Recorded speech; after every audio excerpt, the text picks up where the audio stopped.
Hey everybody out there, this is Seto, and today for you guys we'll be profiling a paleo deck for you from my friend Will, who's going to explain to you how Dark Hole is also a combo card, apparently. So I do apologize for the background noise. It's pretty loud. We're at locals. My apologies, but you guys know how some locals can be loud, so apologies there, bro. Whatever, man, go right ahead. Look at this, bitches. Alright, so before I start, I'm going to say this right now. This is a 50 card ratio. I played this at 40, but for some reason I never actually drew anything. But at 50 cards, I can actually see frogs. According to a little boy over here, apparently too much. 10 years later. So, alright. First off, triple swap frog. Standard, simple. He's obviously the best frog in the deck. If you don't already know what he does, you can pitch a water, any water monster, special him. Whenever he's summoned, he can mill a level 2 or lower aqua. Obviously, mill out your rodents or your spare frog fodder. One effect that's always come up for me, especially at this local, is the bounce back to get the additional normal summon of any frog. He's real good if you have a whole hand, a bunch of random frogs. Triple dupe, he searches the swap frog, he protects the toad, he grabs your cards. And with my Starboy, he's a 25 defender. Most of the meta doesn't out that without extra deck summoning. Double rodent. Sometimes I want to play 3, but every time I was wishing for the 3rd, I sort of won by then.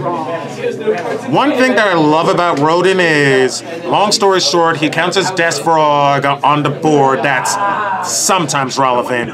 His main effect is banishing frogs and grave to special and back in grave. It's not once per turn, you can keep doing it, so endless XYZ or link fodder. It's just too into it. I can't break his heart like that. Now, unlike other people, I actually like playing some of the other frogs, despite what folks will tell you there's actually more than, what, 9 frog monsters in Yu-Gi-Oh! Shocker, I know.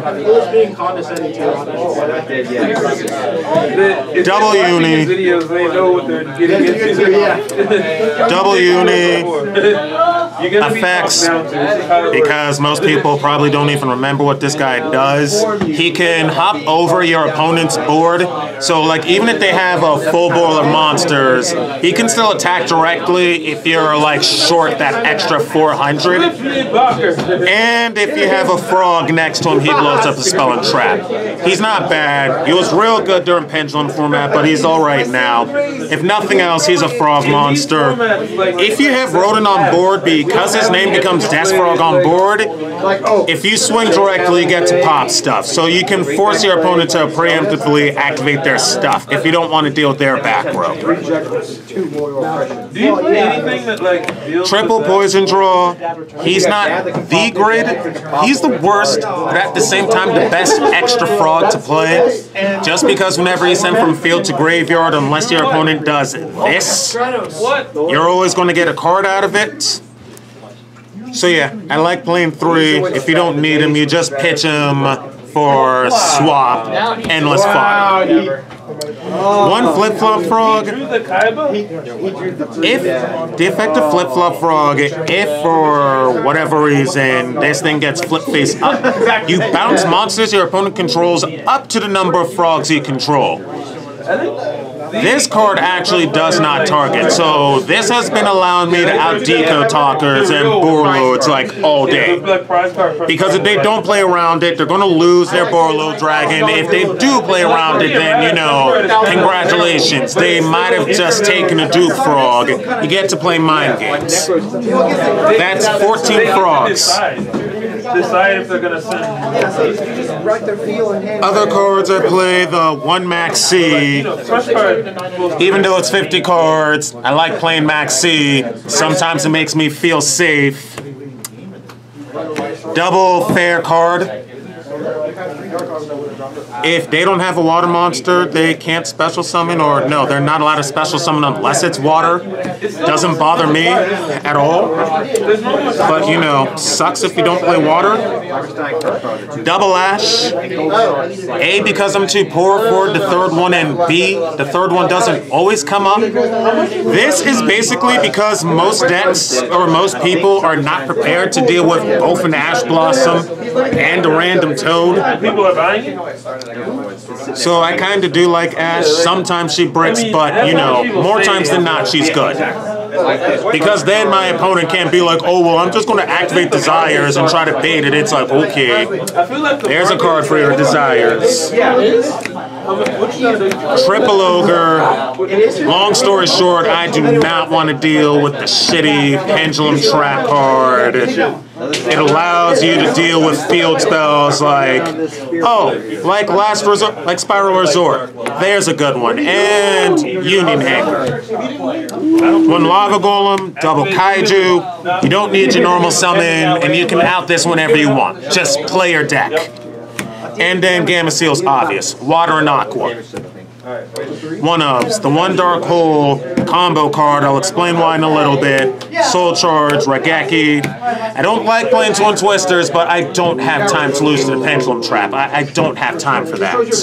And then Double Surface. This card is actually pretty amazing. Especially like if they're dumb enough to Ghost Ogre, you swap Frog, you activate Surface, you literally extend the hand and ask if it's GG.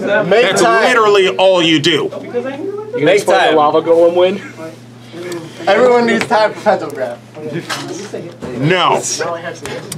Now, the main reason why I call Dark Hole a combo card in this deck is, long story short, if my frogs get blown up, mainly do Poison Draw and Tree Toad, yeah, even my Starboy, I'm going to get cards out of it. They lose. And then because of the cards I added, that just rolls my combos like off the chain. And even if your opponent has an Ash, if you have double dupe and a Tree Toad, dupe number 1, chain link 1, dupe number 2, chain link 2, Tree Toad, chain link 3. GG. I hate Tree Toad so much. Yeah, Tree Toad's fucking bullshit. That's it for the spells. On to traps. 40 of them. Traps. All those traps. I don't like playing back to the front. I might cut it out, but sometimes it's nice. It's basically Surface, but in trap form, so it springs or Paleos. This is up to you, honestly. But, you know, doing this during your opponent's battle phase and making them attack into dupe again, it's lit. The one breakthrough skill, the second one hasn't come up. If I decide to cut Compulse when I eventually get my evenly matches, until then, this might become a second breakthrough. But it hasn't come up yet, so I'll stick with Compulse. Triple Wabaku, I don't need to explain this, hopefully, but if I do, it basically makes battle phase irrelevant, since they can't kill your monster, and they're unaffected by monster effects. So for my Paleos, I played 3 of this. Its effects is basically it's a shrink but better because it gets attack and defense. So let's say they have a Gamma Seal and defense, I make it only a 15 defender.